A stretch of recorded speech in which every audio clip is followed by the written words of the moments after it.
It's a great privilege to be here again, and just so you know, I am a great believer in the soon rapture of the church.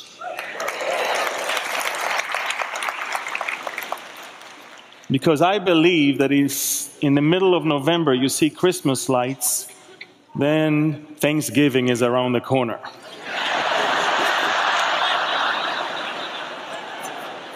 And that which I'm about to talk about right now is the lights that we can already see that should be coming or be ready for that which I believe is not part of what we should go through right now.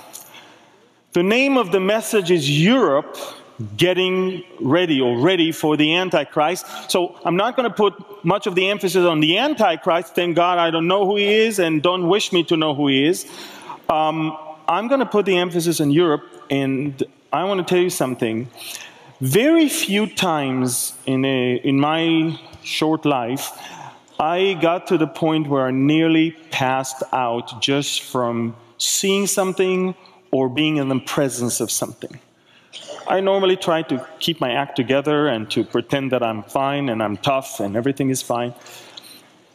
And the first time I led a group up on the Temple Mount, which I don't do anymore, the place is completely given to Satan, I believe.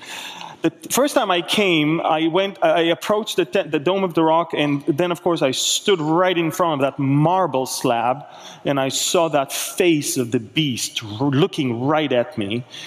And you can clearly see that it's that marble slab on that corner, and this is what you get to see. And by the way, that's a natural formation of the marble. Nobody painted, nobody created that. This is what the marble had inside when they placed it over there. And I remember I saw it and I nearly passed. I felt such demonic presence right there. I totally believe that starting from Ezekiel 8 and then 10, the Spirit of God left that place long ago. I mean, on and on to the Mount of Olives and departed from that place, and as people worshiped Tammuz and other deities in that place and completely abandoned the worship of the true and the living God. So the temple was still there when nobody really worshiped God in that temple, and that could be the picture of many of the churches nowadays. The buildings are beautiful, facilities are so great, but is it really truly Jesus that is being worshipped in those places? And so, next time is when I visited the upper room and I was walking with my group downstairs from the upper room.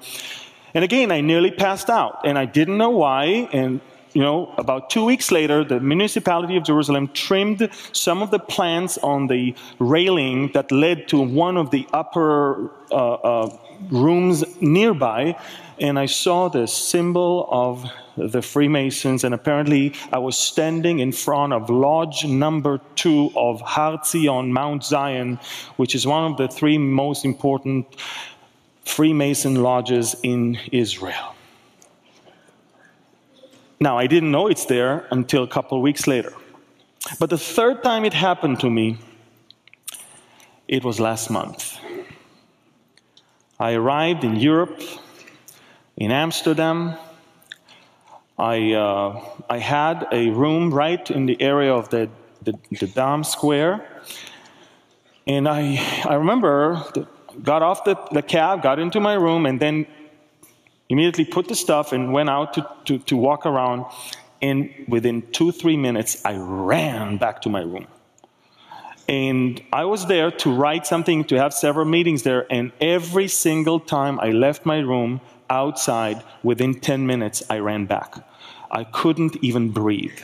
And the Lord spoke to me and then we had an interview with Jan. The last one I had was from my hotel room in Europe.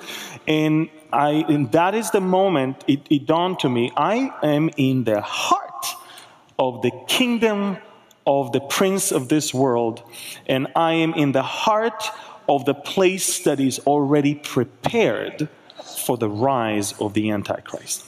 And let me tell you, I try not to be sensationalist. I hate those things that people try to throw names and places, but I never, ever bought that thing that the Antichrist is a Muslim, simply for 3 reasons.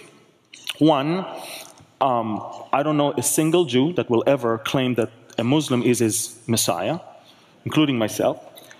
2, I don't know any single Muslim that will have peace with the Jews. And 3rd, I don't know a single Muslim leader that will actually allow the Jews to have a temple on the Temple Mount. So, you know, that alone is, to me, absurd to even think about. However, looking at the history of my people and seeing, even in the recent years, the way we view world leaders coming from the western part of the world as they attempt to bring peace to Israel, the way the Israelis behaved when Bill Clinton arrived in Israel, you know, to sign the Oslo Accord and all the ceremonies in the peace with Jordan, and the way Obama arrives in Israel and everybody's rolling the red carpets all around, even though we're not big fans of him. Even then, when he comes, everybody is so excited. I want you to understand, we're not excited about Muslim leaders, but we're very excited about Western worldly leaders. And Israel doesn't want to become like the Muslim world, but Israel always wants to become like the Western world. And it's interesting how Europe is really getting there. I've been reading Anne's book, Prayer of Daniel, which really changed my prayer life. Thank you. And of course, that gives me the chance to read again and again Daniel, because this is an amazing character in the Bible. And in his dream, we all know that there was that interpretation of that image made of 4 different materials: the head of gold, the chest of silver, the thighs of bronze, the legs of iron, and the feet partly of iron and partly of clay. We can see that image on the screen. We all understand that the head of gold was the Babylonians that were ruling at that time. And then we have the Medo-Persians, which is the breast and the arms of silver. The Greek Empire is the belly and the thighs of brass. The legs of iron are Rome, that ruled from 168 BC to 476 AD. And of course, the mystery has always been the feet of that big image, a feet that was a mix of iron and clay. And by the way, iron and clay cannot really mix. It's something that was doomed, was made to be not really united. And we can see, and I'm going to try to show you how I believe Europe, or Western Europe today, is indeed that which the stone that Daniel looked at is shattering, the feet. The first 4 empires were fulfilled in the scope of Bible history. We've seen it throughout, whether it's Old or New Testament, all the way through the Roman Empire. But the 5th one, the Roman Empire, the new one, is to continue until its final dissolution in the 5th century AD. And then, of course, we have the feet. The only unfulfilled part is the feet, as I said. Iron and clay cannot mix. And that means that we're going to look at a very weak, disunited power that ultimately will be broken and smashed by a rock. And who is the rock? I love it, you know. Psalm 118, Matthew 21, Isaiah 8, Isaiah 28, 1 Peter 2, 6, 1 Peter 2, 8, 1 Corinthians 10, 4. The stone which the builders rejected has become the chief cornerstone. The stone which the builders rejected has become the chief cornerstone. This was the Lord's doing, and it is marvelous in our eyes. He will be as a sanctuary, but a stone of stumbling and a rock of offense to both the house of Israel, as a trap and snare to the inhabitants of Jerusalem. Behold, I lay in Zion a stone for a foundation, a tried stone, a precious cornerstone, a sure foundation. Whoever believes will not act hastily. Behold, I lay in Zion a chief cornerstone, elect, precious, and he who believes on him will by no means be put to shame. A stone of stumbling and a rock of offense, and all drank the same spiritual drink, for they drank of the spiritual rock that followed them, and that rock was Christ.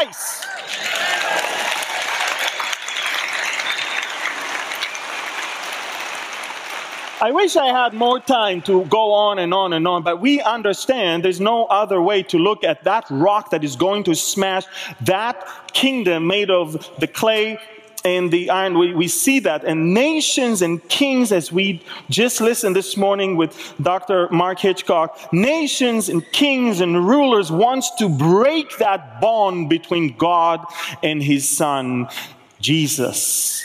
But we must remember, why do the nations rage and the people plot a vain thing? The kings of the earth set themselves, and the rulers take counsel together against the Lord and against his anointed, saying, let us break their bonds in pieces and cast away their cords from us. The rock smashing the feet is definitely Christ in his second coming. So we have to be excited about two things. Not only about our rapture to be with him, but also about the fact that when he comes, we come back with him, and he will put an end to that evil empire that is going to be ruled by the Antichrist of that time. Now we know that Nebuchadnezzar was the king of Babylon. Some say he built it. Well, Babylon in Hebrew is Bavel. Bavel goes all the way back to Genesis chapter 11, verses 1 through 9. We all know they went to the valley of Shinar to build a tower, and that was the Tower of Babel. The name Bavel in Hebrew is that God confused them.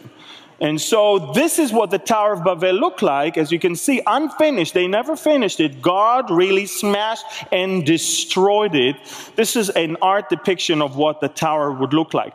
The Babylonian Empire, destroyed by the Medes and the Persians in Babylon.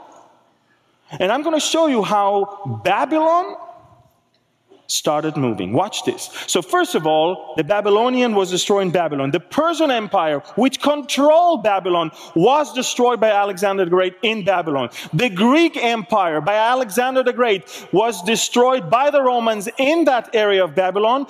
And it's just that the Roman Empire was never destroyed in Babylon.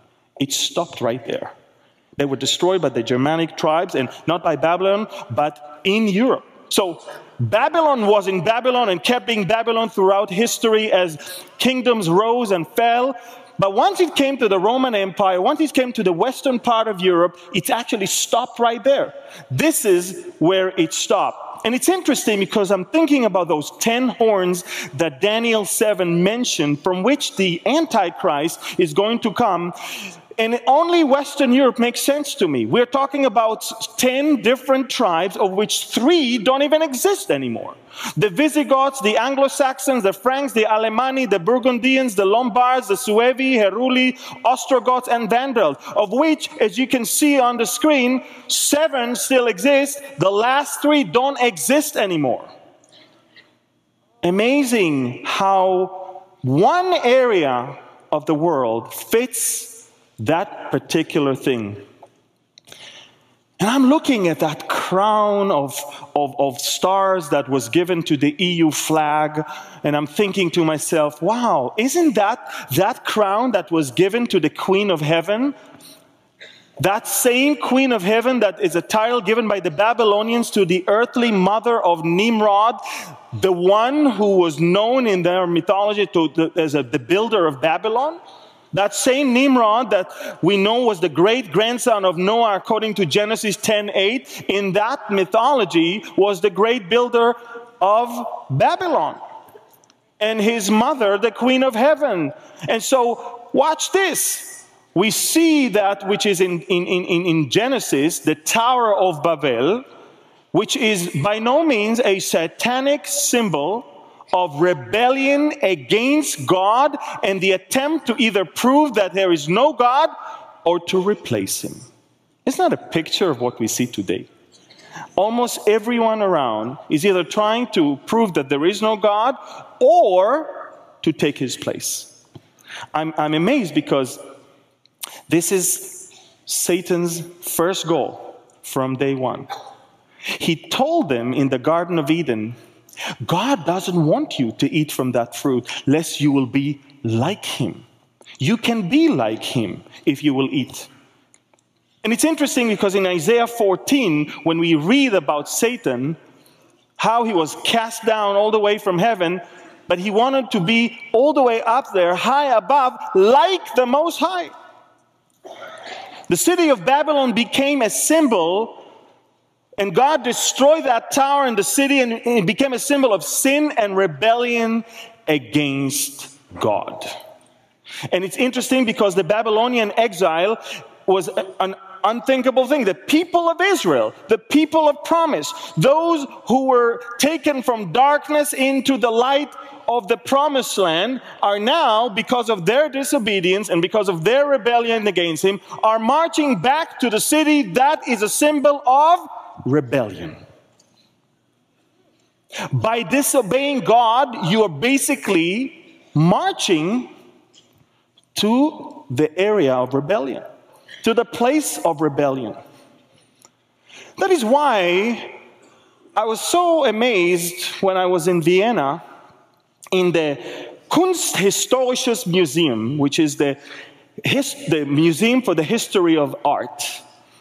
And that same Tower of Babel is there, and you all know it was a very famous painting on 1563, painted by Peter Bruegel the Elder, a Dutch famous painter.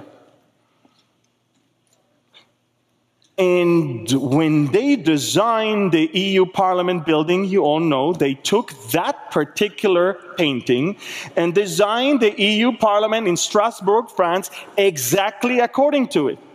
Oh, Amir, you have such a developed imagination. Well, try and take a tour in the EU Parliament building, they'll tell you that. They're not even hiding that. You think Europe is hiding that? Take a look at we're talking about a $12 billion complex, and it was completed in the year 2000 and stands as a symbol of the pride of man that man takes in his rebellion against God. And if you still doubt that this should be reminding of the Tower of Babel, take a look at this poster that the EU produced. Europe, many tongues, one voice. And the Tower of Babel is right there. And then you see a star full of all the symbols of the occult and different religions. And then he said, we can all share the same star, free for all. That's Europe of today. And outside of the EU Council building in Brussels, you have another amazing statue standing there. A woman rides a beast. And that is, of course, their version of the story why Europe is called Europe. Europe is called Europe because of Europa. Europa. The rape of Europa is a very, very famous story in the Greek mythology. That story of Zeus disguised himself to a white bull in order to seduce the princess Europa, who was gathering flowers. And when she approached the bull and got on its back, the bull seized the occasion and to run away with her and eventually rape her. After her death, she received divine honors as Queen of Heaven. That same deity is all throughout the Babylonian and the Greek and reached all the way to the Greek mythology. In Revelation, we see in chapter 17, 3-5, how we have a woman that is riding the beast, and it was written on her forehead a name, Mystery Babylon the Great. So watch this.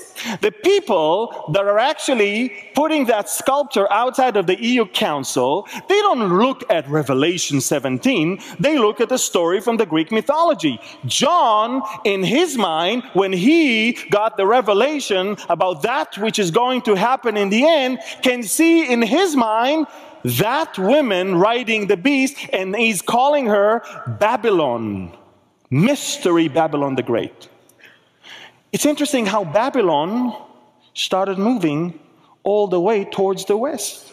Actually, Babylon was invited by the West. In fact, Babylon is the West taking pride of being that. You know, if it was only that odd, ugly sculpture, I would say, okay.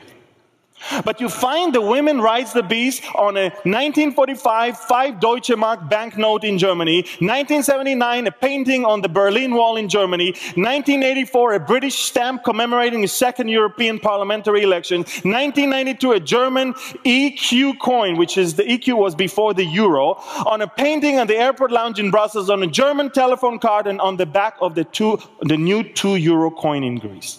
It's all over. They don't even try to hide it anymore. Revelation 17, Mystery Babylon, is decorating all over Europe, things, places, and even currencies.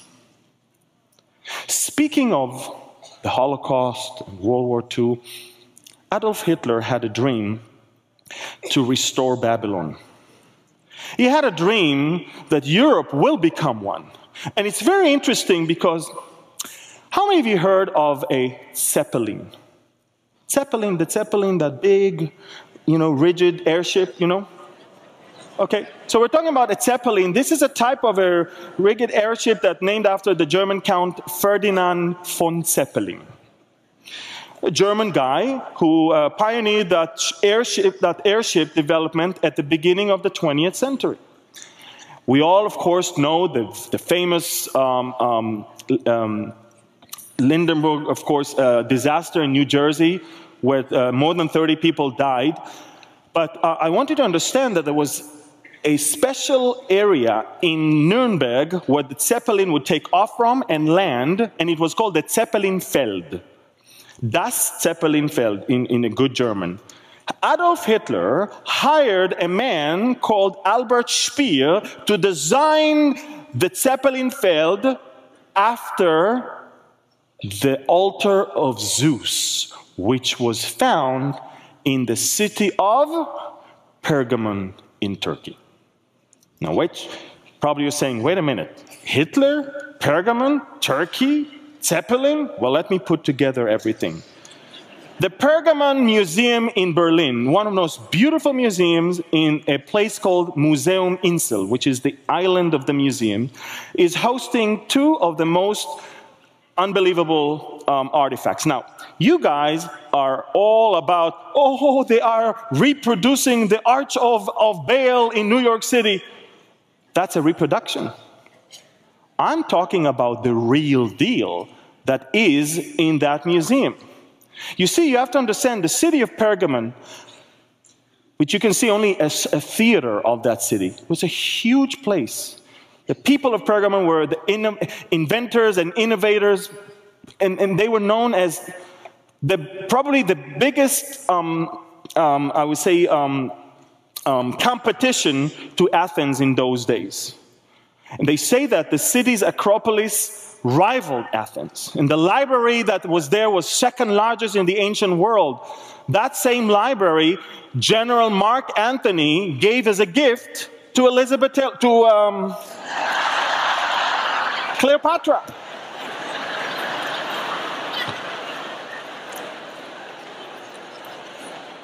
The people of Pergamon were known as what we call the temple keepers of Asia. The city had 3 temples dedicated to worship of the Roman emperor. One of them for the goddess Athena, and then was the great altar of Zeus, which was known by them then as the seat of Satan himself.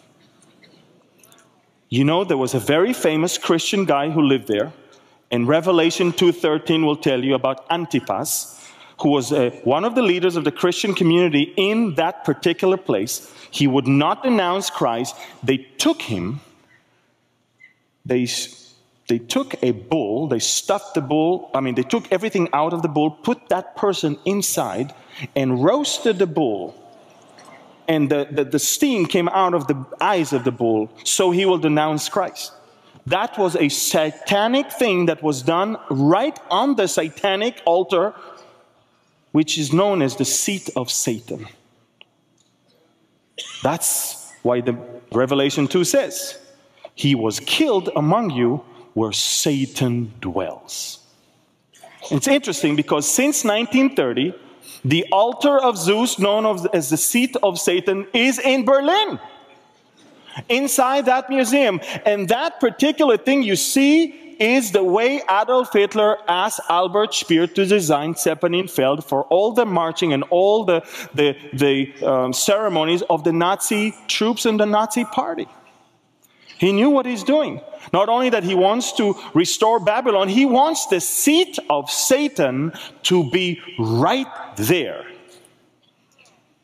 And if that's not enough, and you think I'm sailing with my imagination about Europe inviting Babylon, one of the other things that is in that museum is the Ishtar Gate to Babylon. In fact, this is one of the gates from Babylon that was taken from Babylon as is and brought to Germany by the archaeologists in the 1930s.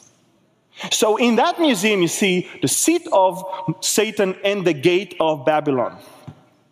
And you know, you don't have to think that all started in the 1920s or 30s or 40s. No, it started way before. You see, in Europe, we had horrific things that started then. Have you heard of the Knights Templar? Group of people, religious order that was established in 1118 AD. And they, of course, they were there to protect the pilgrims coming all the way to Jerusalem. And these people were given some territory in the church or the palace that King Baldwin II built right where the Dome of the Rock is today.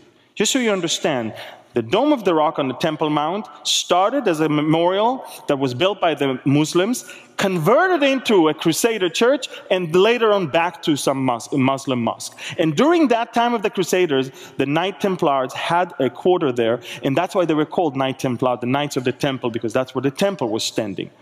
And you need to understand, these people were evil. But let me tell you how genius they were in being so evil.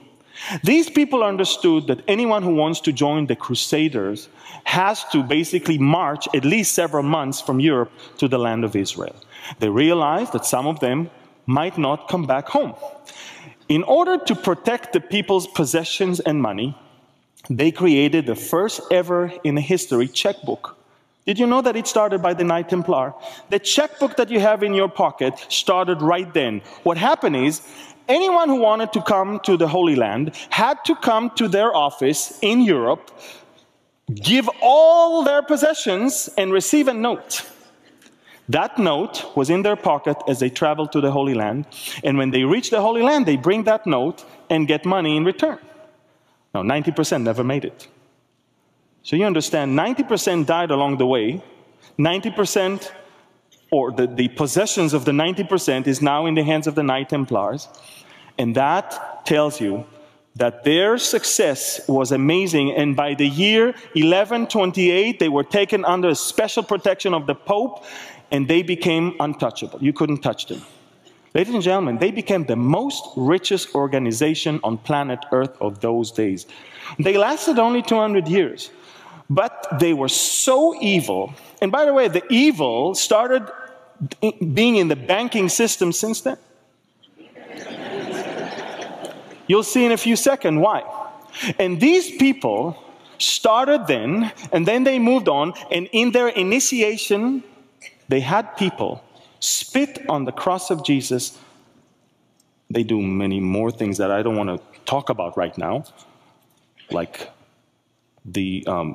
sodomy, that was a rite in their practice. And they had to acknowledge other deity which had some face of a goat. In fact, you can see what it looked like. They called him Baphomet. And that's the new deity that people who call themselves Knights of Templars, people who call themselves the defenders of the Christians, this is what they worship and demanded anyone who becomes a member of them to worship. It's interesting because the deity of God, or gods that looks like goats, can already go to Leviticus chapter 17 in verse 7. You can see that God talked to the people of Israel about it, and he didn't like them to do that. And in fact, and it's in Deuteronomy 17. But I want you to understand that God really warned them against this, because this is intolerable. God will not take it. This is, and here it is. Let me just see it right a second. There you go. 17. Okay.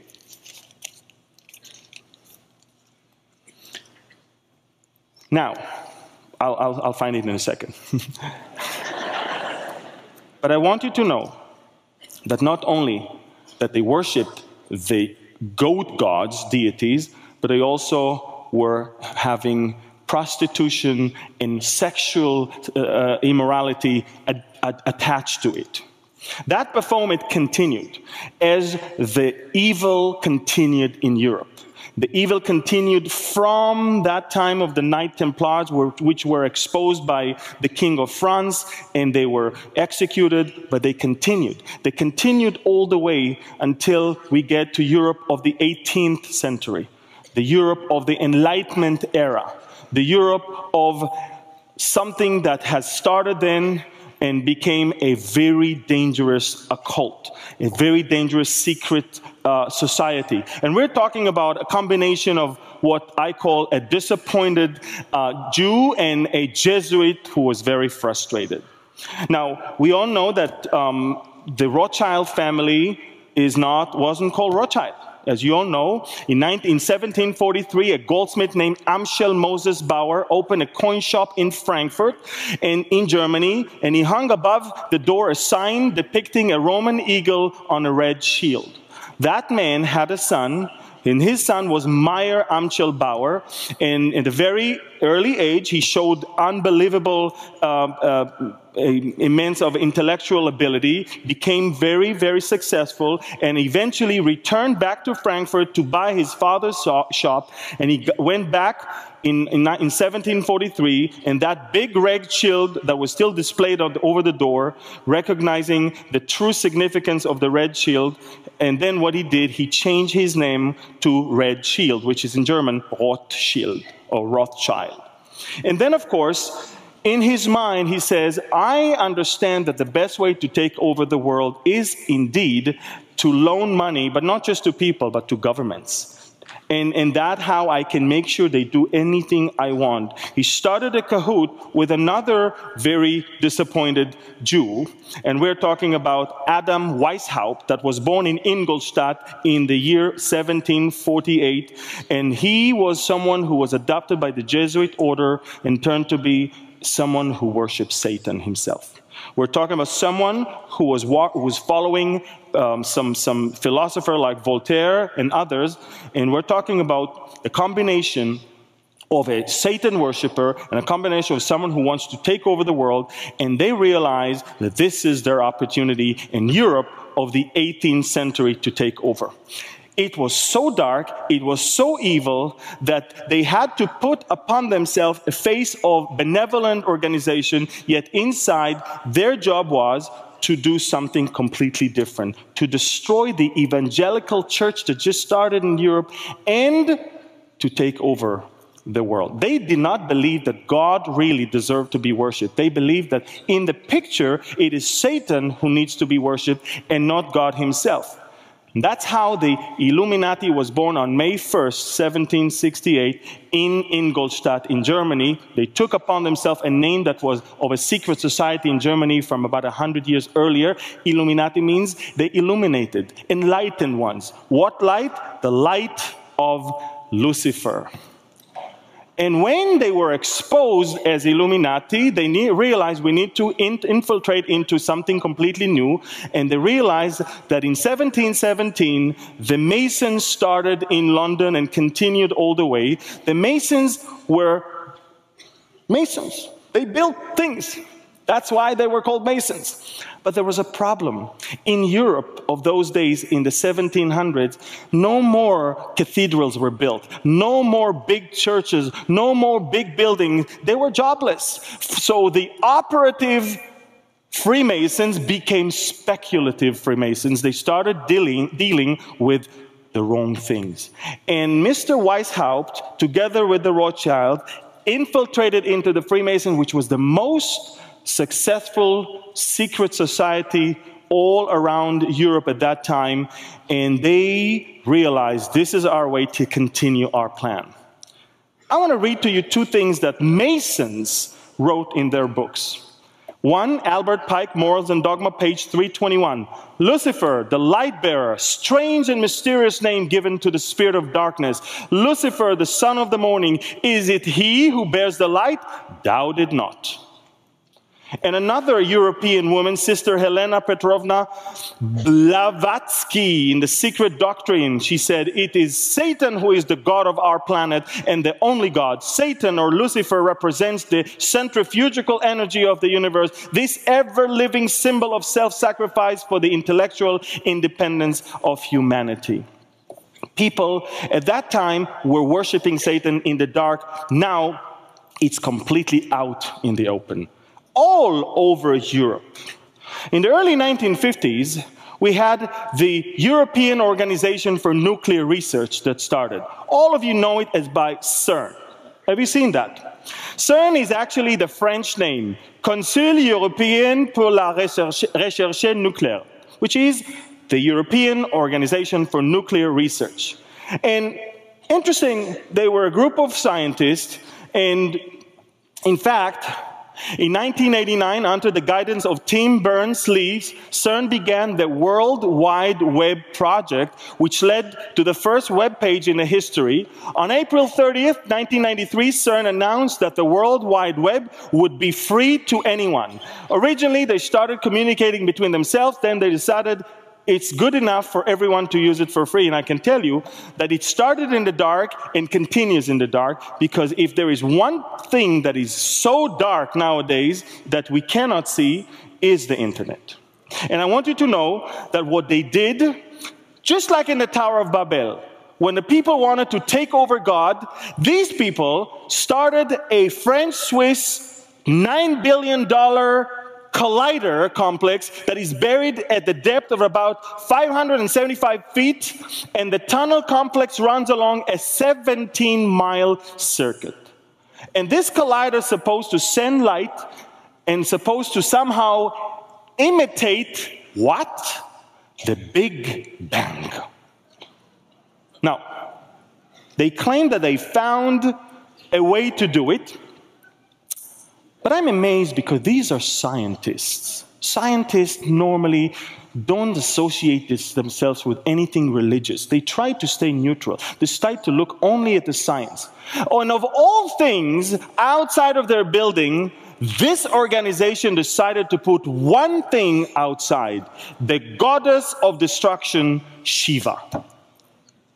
You see, in their minds, what they're doing is something that they believe can indeed bring about destruction. In fact, some speculations about their logo, as you can see, is that it is actually made of 3 different sixes are there. But if that's not enough, I want you to know, today, CERN, by the way, one of their, in fact, their headquarters is in a town called Saint-Genou-Poli. And the name Poli comes from the Latin Apolloniacum, and it is believed that the Roman time the temple existed in honor of Apollo, and the people who lived there believed that it is a gateway to the underworld. No wonder most of their activity is under the ground. It is interesting that CERN is built on that same spot. In Revelation 9, verses 1 and 2 and verse 11, to him was given the key of the bottomless pit, and he opened the bottomless pit, and they had a kind over them, which is the angel of the bottomless pit, whose name in the Hebrew tongue is Abaddon, but in the Greek tongue has the name Apollyon. They are located in a place named after Abaddon, after that which is in charge of the bottomless pit. But today, CERN is more famous, or I would say infamous, for something else. For an upcoming experiment in which scientists will play God in an effort to recreate the conditions immediately following the Big Bang event that gave birth to the universe millions of years ago. So people in Europe put upon themselves horrific deities and then locate themselves in a place named after the angel in charge of the bottomless pit, and they want to act like God by creating something like him. June 1st, 2016 of this year, the opening ceremony of Gotthard Base Tunnel, a 57-kilometer-long tunnel in Switzerland, the longest and the most expensive tunnel in the history of planet Earth.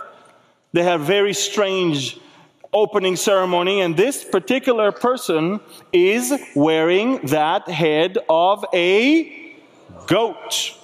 This is Baphomet, just so you understand.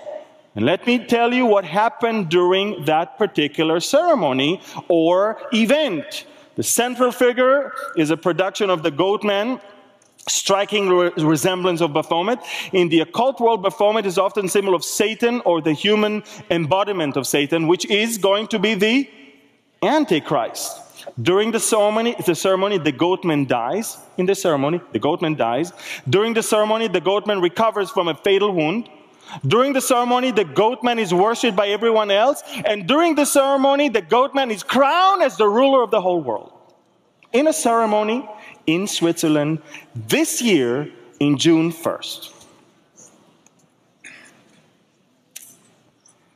I think you know where I'm going. You see, the effort to bring about Europe in the modern age started in 1923 by the Austrian Count, and then it continued in 1950 by the Schuman Declaration, the French foreign minister, in 1951, the Treaty in Paris, 57, the Treaty of Rome. The EU began literally in a treaty signed in Rome, talking about the new Roman Empire. And very interesting because in 87 they continued signing deals in Single European Act, and in 92 in Maastricht in Belgium, and the Treaty of Amsterdam continued that. But in 2007 in Lisbon, Portugal, the treaty actually creates a new function in the EU institutional architecture, a president of the European Council. For the first time, Europe in modern age has a position of someone who will control all over when the time comes. See, in Daniel 7, we saw those beasts coming. And we saw that in that night vision, in verse 7 and 8, behold, a fourth beast, dreadful and terrible, exceedingly strong. It had huge iron teeth. It was devouring, breaking in pieces, and trampling the residue with its feet. It was different from all the beasts that were before it, and it had 10 horns. I was considering the horns, and there was another horn, a little one, coming up amongst them, where before whom 3 out of the first horns were plucked out by the roots. They don't exist anymore. And there, this little horn, he had like eyes of a man and mouth that's speaking pompous words. So think about it. From an area of once 10 tribes, as we can see, 3 were plucked out. That little horn, as you can see in that picture, is coming out with eyes and mouth that speaks those pompous words. Europe right now goes through a crisis, and you all understand. Every single day, immigrants are coming. I just want you to know that people are making good money from that. Why? Because human rights organizations are being rewarded money from people like George Soros to help those people. So before they even fall in the water, they're being picked up by a human rights organization so they can make money, take pictures, record it, and get money. So it is the easiest ever to get to Europe right now. The immigration to Europe, sometimes 6,000 a day. Look at those pictures. They're coming from different places, as you can see. And look at the map that shows they come from Northern Africa, they come from Syria, and they come all the way from Turkey. And these people know there is a place where we go. And it's not stopping in Hungary. It's not stopping in Italy. It's not stopping in Greece or Turkey. It's stopping in Germany, and it's stopping in Sweden. And you can clearly see where they seek asylum. The bigger the dark green circle is where they want to be. Sweden today, from 9 million people, 1 million Muslims. In Stockholm, more than half of the teenagers in high schools are Muslims. The same Sweden that criticizes Israel every day is now getting it.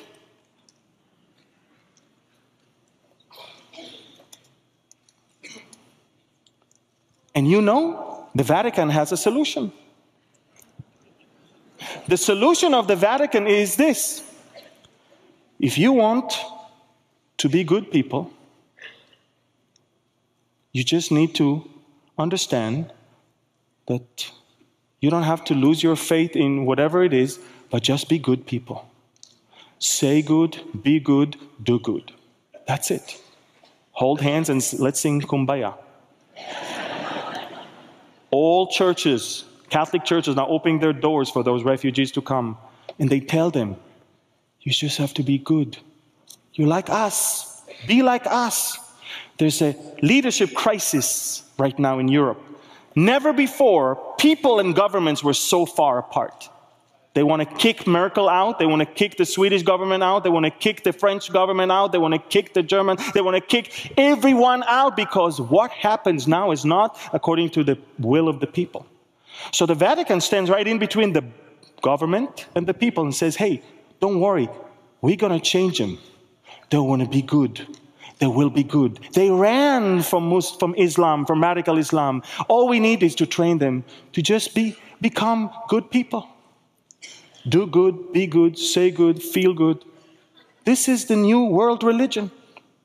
You don't have to believe in Jesus in order to enter the kingdom of God. That's what the Pope said. Just do good things. And every one of those immigrants is going to adopt it. Why? Because he doesn't want to go back. He doesn't want to go back to radical Islam. If things will be better, he might go back. But right now in Europe, he's looking for some sort of hope. Europe kicked God out. Europe invited Babylon in. Europe exports satanic worship. Europe exports liberal lifestyle. Europe promotes globalism. And Europe is super very anti-Israel. Everything, all the ingredients are there. The place is ready for someone to rise from that ashes of horrible moral condition and the leadership crisis. Someone is about to rise. Now watch this. Russia is going to attack Israel. Yes. Turkey will attack Israel. Yes. Iran will attack Israel. Yes. So, and they will be defeated by who? So Russia is gone. The Muslim world will give up from fighting against Israel. Islam is no longer important. America is irrelevant. America in Ezekiel is not even mentioned as doing anything but criticizing this whole thing and staying aside. If the young lions of Tarshish are indeed America. Europe is the only power that can rise and introduce peace to the Middle East. And Europe is ready to produce that man of sin, the man of evil, the son of perdition. He will come from there. And trust me, Jews have no problem accepting a European figure. They have big problem accepting anyone from the Arab Muslim world. This is pretty dark. If Europe is ready, the world is ready, the heathens are ready. The question is, are you ready? You see, we can get very discouraged by looking at what is going on. But Colossians 3 says in verses 1 and 2, if then you were raised with Christ, seek those things which are above, where Christ is, sitting at the right hand of God. Set your mind on things above, not on things on the earth. Amen? Amen. You see, if I keep looking at what's going on in the world, and particularly in Europe, I'll be depressed all my life. But my hope is not in this world. My hope is not in the deities of this world, in the people that are running this world. My hope is in Jesus Christ, that is sitting at the right hand of God the Father, and He's interceding for me day and night. Philippians chapter 3:20. For our citizenship is in heaven, from which we eagerly wait for the Savior, the Lord Jesus Christ, who will transform our lovely body that may be conformed, or lively, whatever, conformed to His glorious body according to the working by which He is able even to subdue all things to Himself. So we need to remember where our citizen here is. We need to understand that we need to eagerly wait for our Savior to come and transform our body. Behold, we're all going to change. In the twinkling of an eye, the last trumpet. Not great. All of us are going to be changed.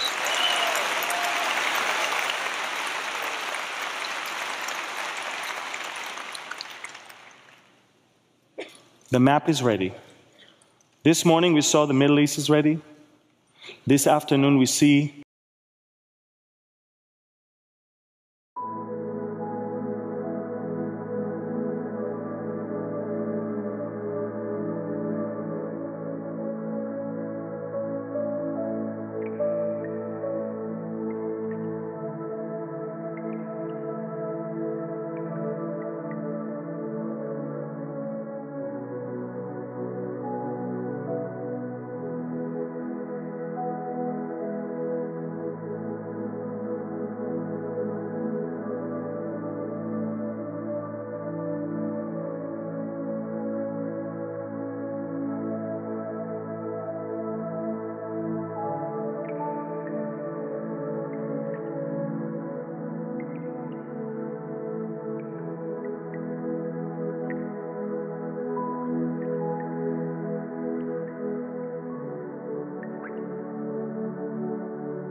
rooms filled with memories haunting.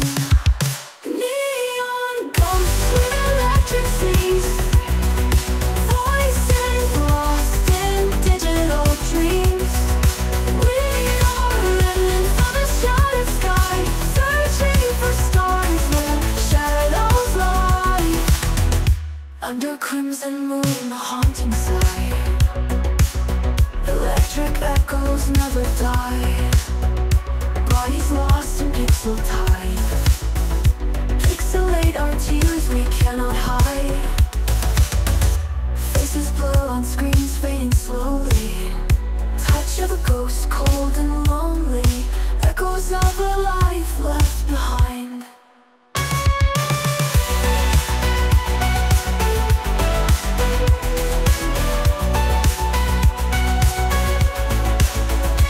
Neon houses, crescendo